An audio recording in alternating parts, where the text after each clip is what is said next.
If you ever walk alone across campus late at night and notice the emergency call boxes are counting down instead of just sitting there with their blue lights, pay attention to what they're counting down to, because sometimes those boxes aren't there to call for help.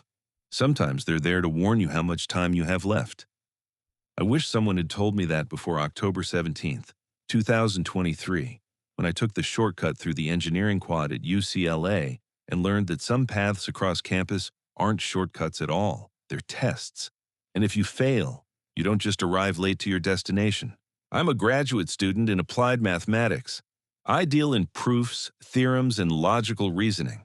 I understand probability, statistics, and the mathematical principles that govern random events. What I'm about to tell you violates every principle of causality and deterministic systems I've ever studied. But I have the campus security footage, and I have the photos of the call box displays, and I have the scar on my arm where something that moved like a shadow but felt like broken glass tried to pull me off the path. UCLA's campus is massive, over 400 acres, dozens of buildings, multiple quads, and at night, especially during midterms and finals, students are constantly moving between libraries, study rooms, labs, and dorms. Walking alone across campus after dark is normal, expected, part of the college experience. I'd been working late in the math building. Powell Library closed at midnight during exam season, so I'd reserved a study room in Boelter Hall for the evening. My plan was to work until 2 a.m., then walk back to my apartment on Veteran Avenue. About a 15-minute walk if I took the main paths, 10 minutes if I cut through the engineering quad. I always took the shortcut. Everyone did. The quad was well lit, had emergency call boxes every 100 meters, and shaved 5 minutes off the walk. Safe, efficient, logical. October 17th started like any other night. I packed up my materials at 2:07 a.m. Boelter Hall was nearly empty. Just a few other grad students scattered across different floors, grinding through problem sets and research. I waved to the security guard at the front desk, headed out into the cool Los Angeles night. The campus was quiet. That particular silence that settles over UCLA after midnight when most undergrads are asleep and only the desperate or dedicated are still awake. My footsteps echoed off concrete. The blue lights from emergency call boxes glowed at regular intervals. Familiar, routine, normal. I entered the engineering quad, a large open space surrounded by engineering buildings. Boelter, Knudsen, Engineering 4, Engineering 6. The paths cut diagonally across the quad, connecting the buildings in a grid pattern. Well-maintained, well-lit, nothing concerning. I was halfway across when I noticed the first call box. The display, the LED screen that usually just showed emergency and had a call button. It was different. It showed a number, a countdown, 7 minutes, 43 seconds. I stopped, stared at it. That wasn't normal. Emergency call boxes didn't have countdown timers. They were simple devices. Press button, connect to campus police. That's it. Maybe it was a malfunction. Maybe someone had hacked it as a prank. UCLA engineering students did weird things. This wouldn't be the strangest modification I'd seen. I kept walking. 30 seconds later, I passed the next call box. 7 minutes, 10 seconds. It had changed, counted down, like it was tracking something, measuring something, marking time until… What? I pulled out my phone, checked for any campus alerts, any notifications about call box maintenance or security tests. Nothing. Just the normal late-night silence of the university network. The third call box showed 6 minutes, 48 seconds. All three were synchronized, all counting down at the same rate, all marking time toward some specific moment that I was apparently supposed to care about. I should have turned back, should have taken the long route, should have listened to the instinct that said something was wrong. But I'm a mathematician. I see patterns, I analyze them, I try to understand them, and this pattern, this countdown, I needed to know what it meant. The fourth call box showed 6 minutes, 15 seconds. I was approaching the center of the quad now, the darkest part where the path curved around a small garden area and the building lights didn't quite reach. Still illuminated by path lights, but shadows pooled between them. deeper, darker, wrong. The temperature dropped, not gradually, suddenly. Like I'd walked through an invisible barrier into a space where normal thermodynamics didn't apply. My breath misted, visible, impossible in 70-degree Los Angeles October. The fifth call box showed 5 minutes, 51 seconds, and beneath the countdown, new text, scrolling across the LED display in letters that were too sharp, too clear, too intentional. Stay on the path. Do not deviate. Do not stop. Do not look back. I stopped walking, stared at the display. That couldn't be real. Call boxes didn't give instructions, didn't communicate, didn't warn. The text repeated, stay on the path. Do not deviate. Do not stop. Do not look back. Then it changed. 5 minutes, 38 seconds. Run. I heard something behind me. Not footsteps, not any sound I could identify. Just presence. The awareness that I wasn't alone in the quad anymore. That something was sharing the space with me. Something that hadn't been there seconds ago, but was definitely there now. I started walking faster, not running, not yet. Just picking up the pace. Rational, controlled. Surely there was an explanation, a logical reason for the countdown and the strange text in the sudden cold. The sixth call box showed 5 minutes, 8 seconds. The text had changed again. It's behind you, getting closer. Don't look, don't stop. Just walk. My skin prickled. Every instinct screamed to look back, to confirm what was following me, to see what the call boxes were warning about. But the instruction was clear. Don't look back. I walked faster. The edge of the quad was visible ahead. Maybe another minute at this pace. Then I'd be out of the open space, back among buildings, back to normal lighting and normal temperatures, and normal reality.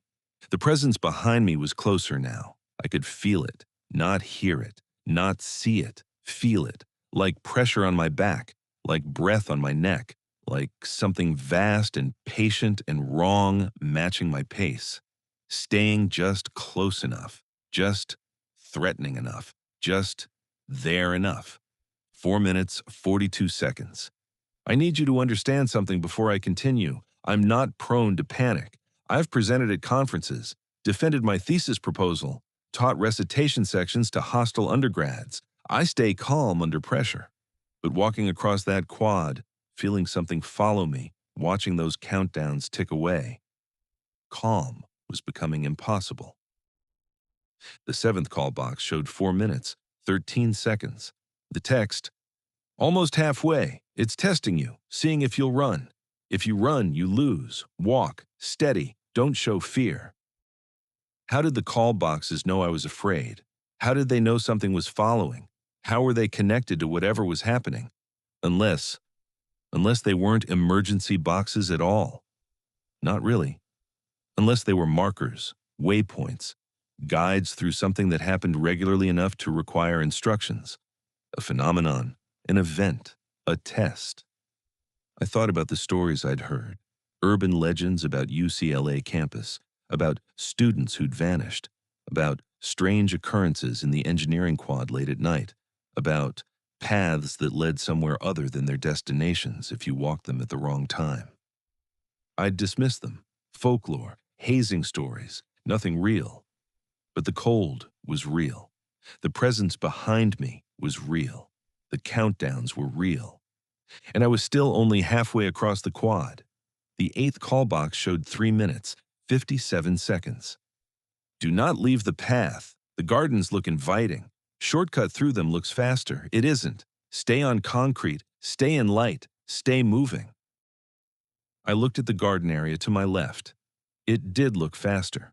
A straight line across the grass instead of following the curved concrete path. I could save maybe 20 seconds. But the call box said no.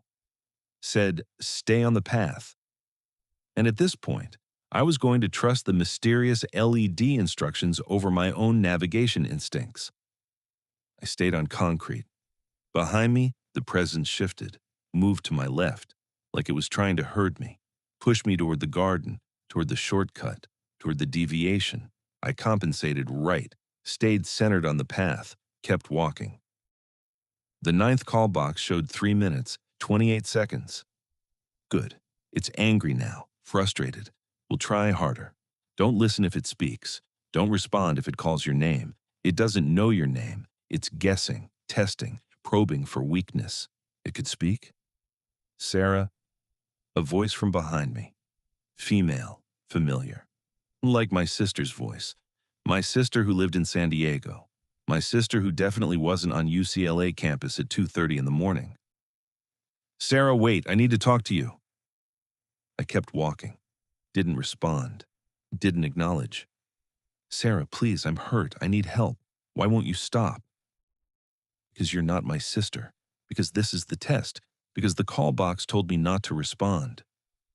Sarah Chen, mathematics PhD student, thesis on topological data analysis, office in MS 7619, apartment on Veteran Avenue. I know you. I know everything about you. Stop.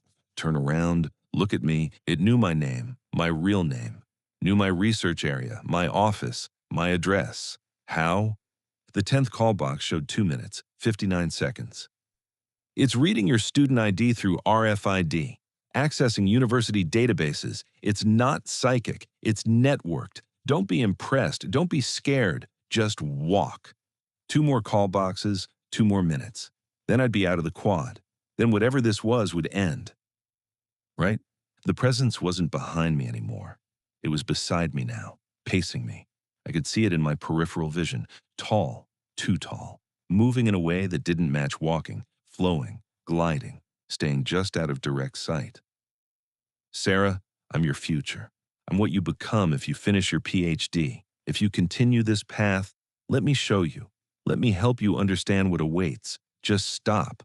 Just look. Just see. The 11th call box showed 2 minutes, 24 seconds. Final stretch. It will offer you things, knowledge, success, answers to your research questions, everything you want academically. Don't listen. Don't negotiate. Don't engage. Walk. I can solve your proof.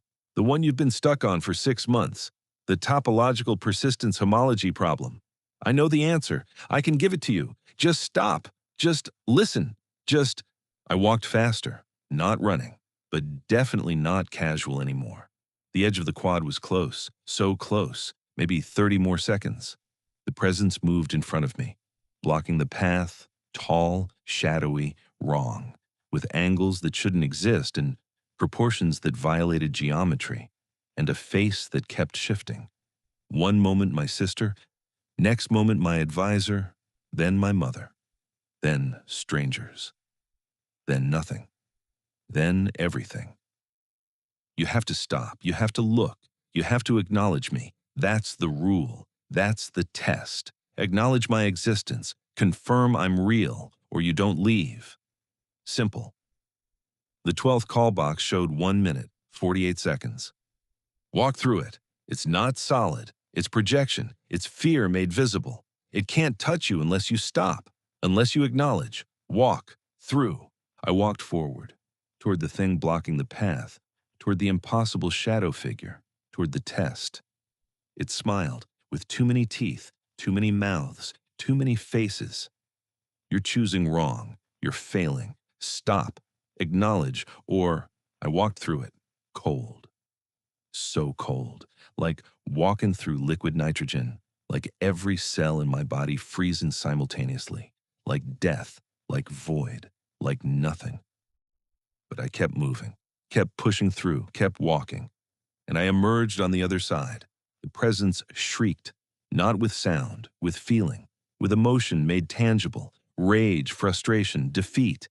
It dissipated, melted into shadows, returned to wherever it came from. The final call box showed 1 minute, 12 seconds.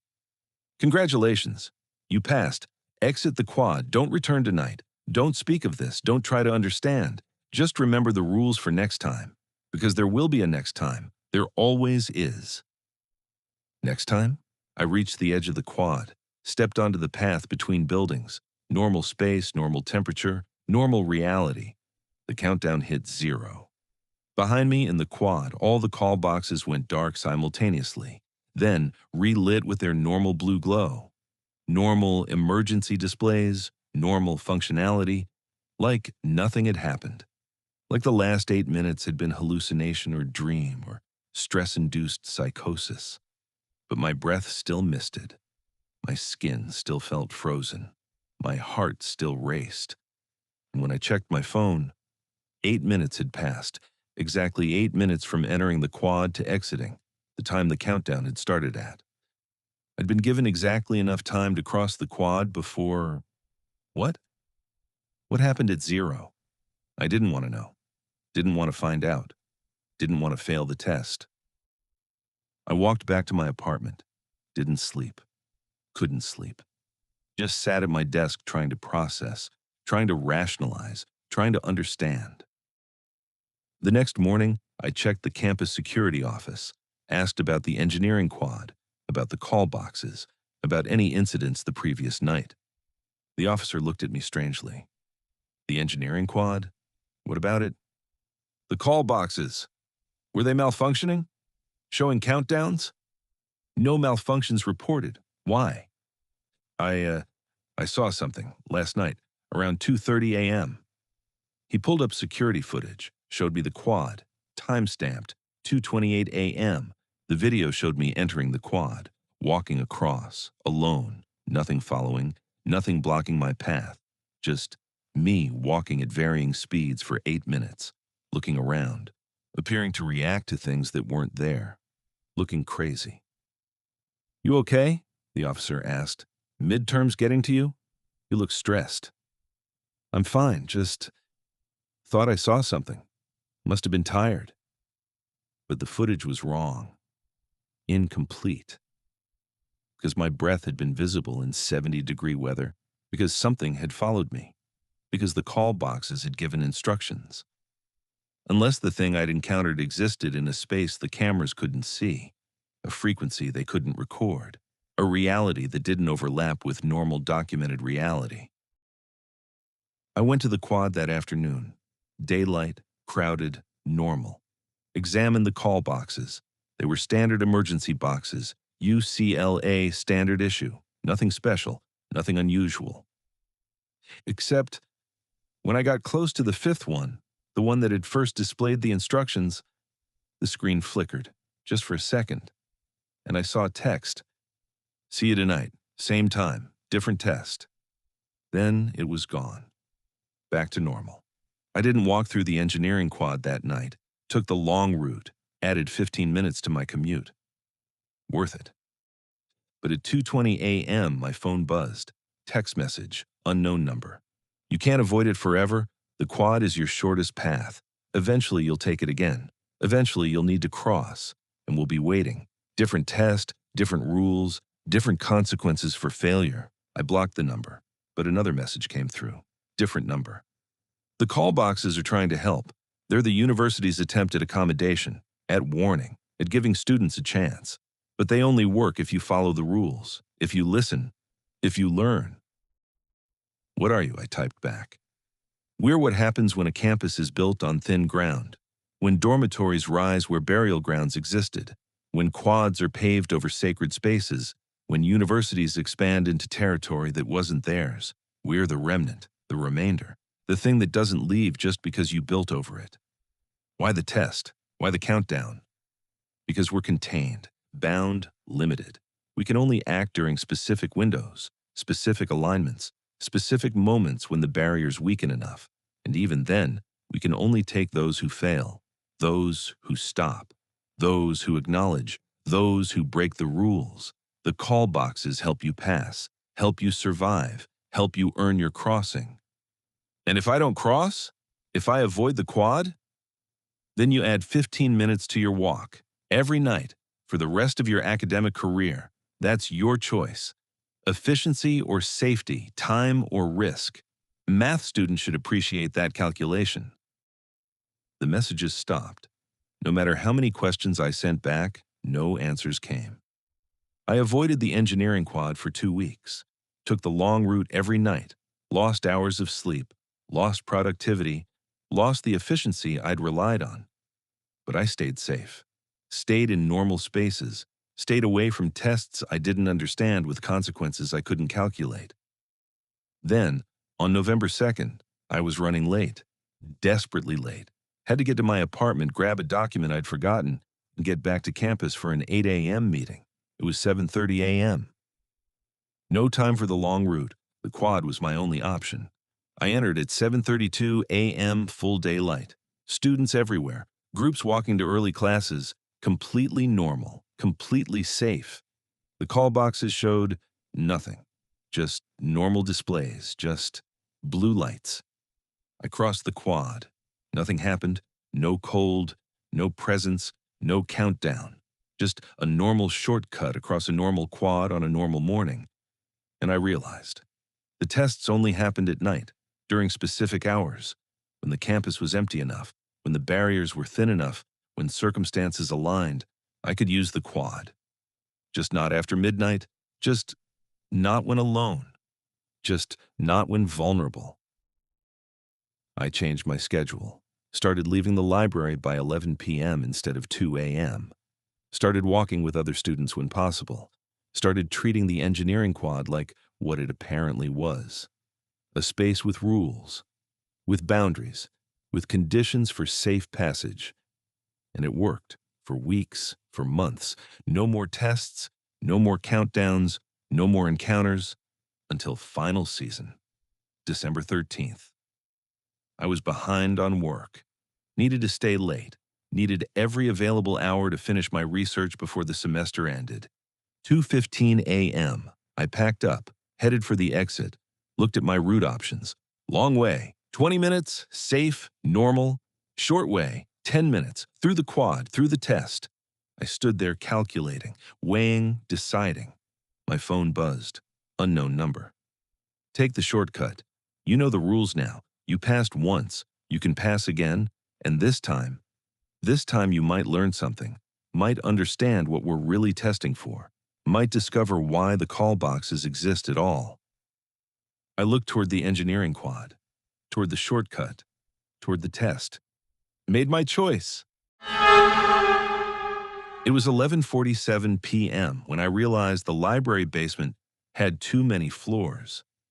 By 12:13 a.m., I understood that wrong didn't even begin to cover it. I'm a library science graduate student at the University of Michigan. I work part-time at the Shapiro Undergraduate Library doing evening shifts and closing procedures. I understand the Dewey Decimal System, archival preservation, and information organization. I know this library better than most people know their own homes. So when I discovered a basement level that wasn't on any floor plan, that wasn't in any staff directory, that didn't appear in any architectural documents, I should have reported it immediately. Should have filed a maintenance request. Should have left it alone. But I'm a librarian. When I find information that doesn't fit the existing system, I investigate. I catalog. I try to understand. And the library basement, the real basement, not the one students access. It has information that was never meant to be cataloged, never meant to be understood, never meant to be found by anyone who still wanted to leave. The Shapiro Undergraduate Library is one of the busiest buildings on Michigan's campus, 4 floors above ground. Open 24 hours during finals, thousands of students pass through daily. It's modern, well-maintained, extensively documented. The basement is different. There are 2 basement levels on the official floor plans, B1 and B2. Both contain archives, storage, and mechanical systems. Staff access only. Students never go down there. I worked evening and closing shifts, 9 p.m. to 2 a.m. My responsibilities included desk coverage, helping students, restocking supplies, and closing procedures. On weeknights outside final season, I'd often be the only staff member after midnight. December 14th, 2023. I was working a solo shift. Quiet night. Finals were over. Most students had gone home for winter break. Just a few dedicated researchers and insomniacs still around. At 11:45 p.m., I got a call from campus police. They'd received reports of noise coming from the Shapiro basement, banging, possibly pipes. Could I check the mechanical room? Sure, B1 or B2.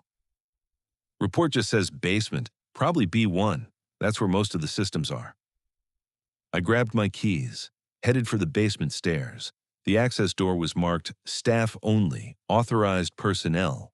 I unlocked it, descended. B1 was familiar territory. I'd been down here dozens of times. Storage rooms, old archives, HVAC equipment, nothing unusual. I walked the floor, listening. The mechanical systems hummed. Normal operational sounds, no banging, no unusual noise. Everything seemed fine. I was about to head back up when I heard it.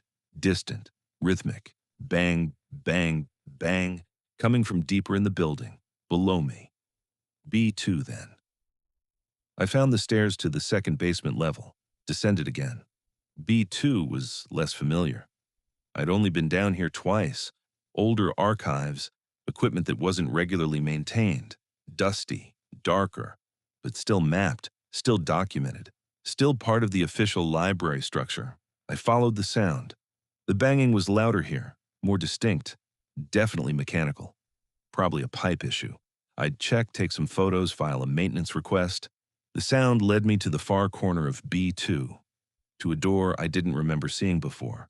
Unmarked, no signage, just a plain door with a heavy-duty lock. And it was slightly open. I should have stopped right there, should have called maintenance, should have reported it and let professionals handle it. But the banging was coming from beyond that door. And I needed to know what was causing it, needed to investigate, needed to understand.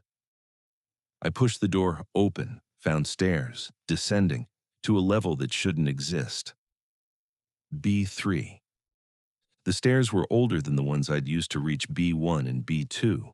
Concrete instead of modern composite. No railings, no lighting except what spilled down from B2. They descended into darkness. The banging was louder now, definitely coming from below. I pulled out my phone, used the flashlight, started descending.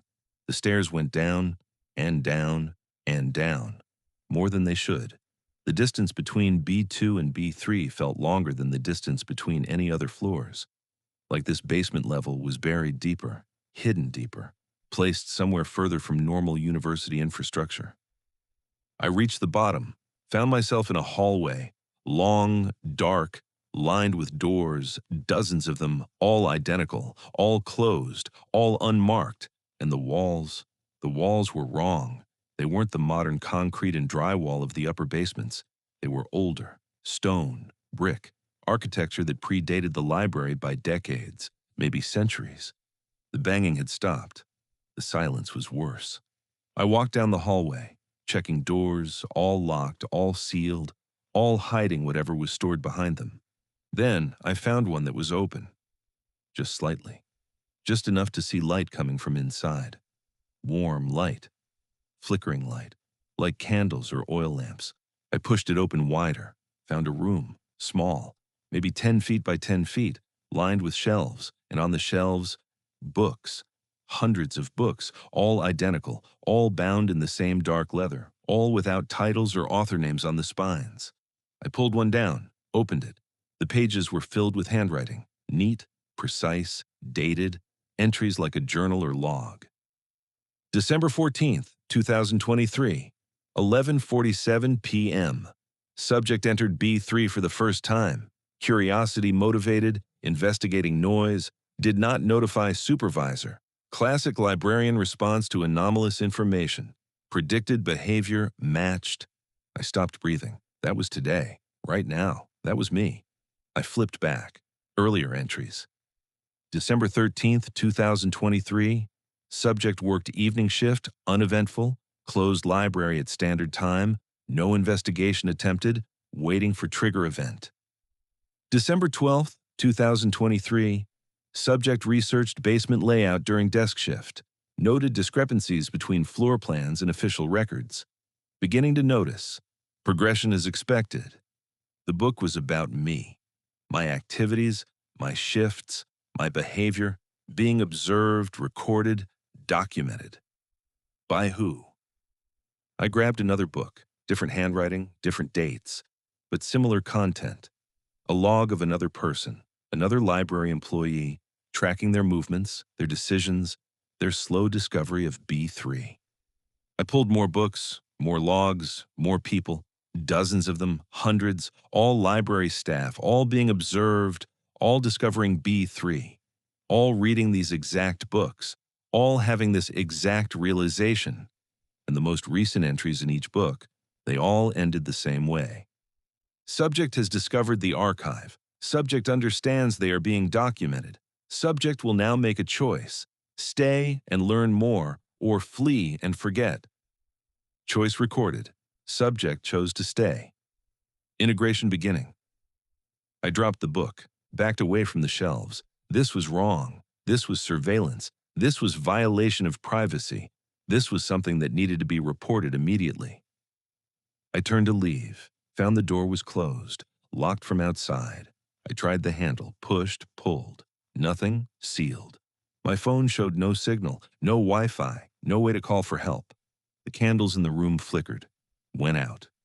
Darkness, complete darkness. Then, a voice, not from a speaker, not from another person, from the room itself, from the walls, from the books. You found the true archive, the collection that documents the collectors, the library that catalogs the librarians, the information system that organizes the information organizers. Who are you? What is this place? This is the basement of the Shapiro Library, the real basement, the level that predates the current building, that existed before the university, before the campus, before this land was developed. This has always been here, and it will always be here. That's impossible. The library was built in the 1980s. There's nothing older. The building is new. The library is old. There has always been a library here, always a collection, always an archive, always someone gathering information, organizing it, preserving it. The form changes, the structure updates, but the purpose remains. Lights returned, not candles this time, fluorescent, harsh, revealing. The room was larger now, not 10 by 10, bigger. The shelves extended further, more books, more logs, more records, all documenting people, all tracking behavior, all recording everything. Why?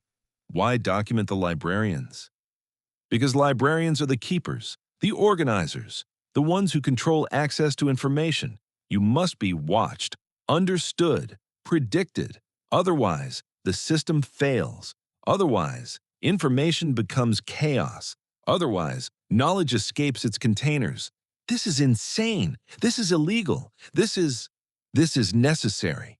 The library serves purposes you don't understand, stores information you're not meant to access, organizes knowledge that wasn't meant to be organized. And the librarians must be controlled, must be documented, must be made part of the system themselves. The door opened, not the one I'd entered through. A different door, on the opposite wall, leading deeper into B3. You have a choice. Leave now. Return to your shift. Forget what you've seen. The memory will fade. The knowledge will dissolve. You'll continue working here without awareness of what lies beneath. Or continue deeper. See the full archive. Understand what the library really is, what it really stores, what you've really been preserving all these months, and become part of it, permanently, fully, consciously. I should have left, should have chosen forgetting, should have run. But I'm a librarian, and librarians don't walk away from information, don't avoid knowledge, don't refuse to understand. I walked through the new door. The space beyond was vast, impossibly vast, larger than the footprint of the entire library above, larger than the campus, larger than should fit in physical reality. Shelves stretched in every direction, rising from floor to ceiling, ceiling that was so high I couldn't see it, floor that seemed to descend in places to depths I couldn't measure, and books, millions of books, billions maybe, more books than should exist, more information than could be collected. This is the real archive, the collection that includes every piece of information ever recorded in this location, not just recent books, everything, from the first humans who marked this ground to the last person who will occupy this space, all recorded, all preserved, all organized according to systems you don't understand. I walked between the shelves, saw books in languages I didn't recognize, scripts that weren't human, symbols that hurt to look at, information that shouldn't exist, knowledge that violated basic reality. What is this place really? A library. The library. The first library. The template upon which all other libraries are modeled. The original organization of human knowledge, built by those who came before humans, who understood that information is power, that control of knowledge is control of reality, that proper cataloging can shape existence itself. This isn't real. This is hallucination, stress. I'm having a breakdown from finals and night shifts, and you're having a realization, a recognition, a moment of understanding. The library you work in, the Shapiro Library. It was built on this foundation, built to connect with this space, built to serve as an access point. All major research libraries are. They're all connected to this archive, all feeding information into it, all organizing human knowledge according to plans designed by those who came before. A figure appeared, human-shaped, but wrong. Librarian clothes, but proportions that didn't match. Face that seemed normal until you looked directly at it and realized the features didn't align properly. We are the original librarians, the first archivists, the beings who understood that information must be controlled, organized, preserved. And we've been recruiting humans to help, training them, documenting them, making them part of the system. I don't want to be part of this. You already are. The moment you took the job, the moment you started organizing books, the moment you helped students find information, you became part of the archive, part of the system, part of us. I quit. I'm leaving. I'm never coming back to this library. You can't quit. The archive doesn't release its librarians. Once you know it exists, once you've seen the real collection, you're bound, connected, permanently. I ran, back toward the door, back toward escape, back toward normal reality. But the shelves shifted, moved, blocked my path, created new aisles, new routes, new confusion, like the Dewey Decimal System but alive, reorganizing itself, cataloging me, placing me where I belonged in its collection. I was lost in minutes, surrounded by books, by information, by knowledge that was crushing, overwhelming, too much to process, too much to understand, too much to survive. I don't know how long I wandered. Hours, maybe. Days, possibly. Time didn't work normally in the archive, moved at rates determined by information flow rather than clocks. Eventually, I found a reading room, a space with tables, chairs, normal library furniture, a place to rest, to think, to try to understand. There were others there. People. Some in modern clothes, some in period dress from decades ago, centuries ago, all sitting, reading, working, processing information from the endless shelves. You're new, one said. Modern clothes, maybe 30, exhausted eyes. I'm trying to leave. I don't belong here. None of us belonged here.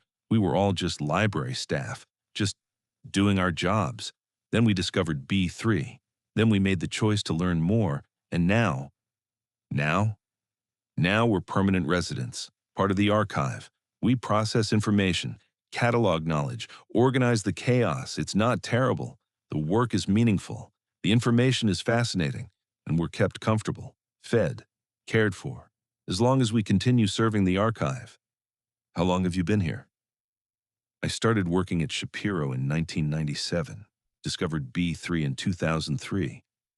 That was 20 years ago? 21? Hard to keep track. You've been in this basement for 20 years? In the archive, processing, learning, understanding. I know more about information science now than any human in normal reality. I've read books that don't exist, cataloged knowledge that was never recorded. I'm part of something bigger than individual existence. You're trapped. I'm employed, permanently, with benefits that include access to infinite knowledge. Sounds better than adjunct positions and tenure-track stress, doesn't it? Other people in the reading room nodded, smiled, returned to their work, processing, cataloging, serving. I stood up. I'm leaving. I'm finding the exit. I'm not staying here. The person shrugged. Good luck. But if you do find the exit, if you do return to normal reality, you'll still be connected. You'll still feel the pull. You'll still know the archive exists.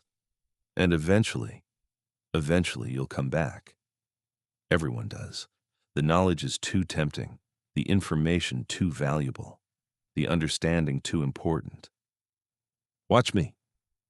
I left the reading room, continued searching, determined, focused, refusing to give up, refusing to accept permanent employment in an impossible archive. And after what felt like days of searching, I found stairs. Going up, leading to a door marked exit. I ran up the stairs, pushed through the door, found myself in B2, normal basement, normal library, normal reality. I checked my phone. 12:13 a.m., December 14th, 26 minutes since I had descended to B3. Despite feeling like I'd been down there for days, time worked differently in the archive, much differently. I ran upstairs, back to the main library, back to my desk, back to normal work. Tried to forget, tried to process, tried to rationalize, but I couldn't. Because I knew now, knew what existed beneath the library, knew what the real purpose was, knew that every book I shelved, every resource I cataloged, every piece of information I organized, it was all feeding into the archive, all being absorbed, all becoming part of the infinite collection. I finished my shift, went home, tried to sleep. Couldn't. The knowledge was too present, too demanding, too impossible to ignore. At dawn, I went back to the library, during public hours, surrounded by students, safe, normal. I searched the archives, looking for information about the library's history, about what existed on the site before the current building, about why it was built here specifically. Found references to previous structures. A college library from the 1800s. Before that, a colonial archive. Before that, a native gathering place where knowledge was shared orally. Before that, the records became vague, mythological. References to the place where knowing happens and the ground that remembers. The library had always been here, in some form, serving some function, organizing information, controlling knowledge, serving purposes that predated human civilization. And every librarian who worked here, every person who took a job organizing information in this space, they were being evaluated, documented, tested, and sometimes recruited into the archive itself. I quit 2 days later, cited personal reasons, didn't explain, didn't tell anyone what I'd found. But the person who'd been in the archive was right. I still feel the pull. Still think about the infinite shelves, still wonder what information exists down there, what knowledge could be learned, what understanding could be achieved.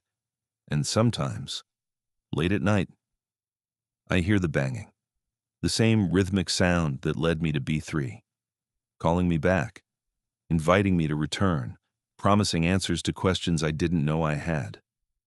I haven't gone back, yet, but I know I will.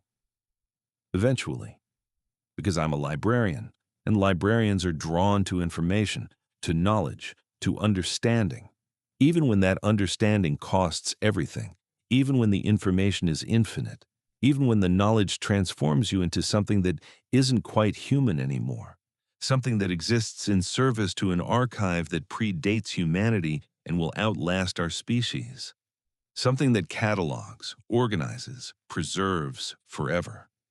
If you work in a research library and you've noticed discrepancies in the floor plans, if you've found levels that aren't supposed to exist, if you've heard sounds coming from basements that go deeper than they should, don't investigate, don't catalog, don't try to understand. Just finish your shift and leave. Find a different career. Work anywhere except libraries that sit on old ground. Because some archives aren't collections of information, they're collectors of librarians. And once you're cataloged, once you're indexed, once you're properly shelved in the system, you're never getting checked back out.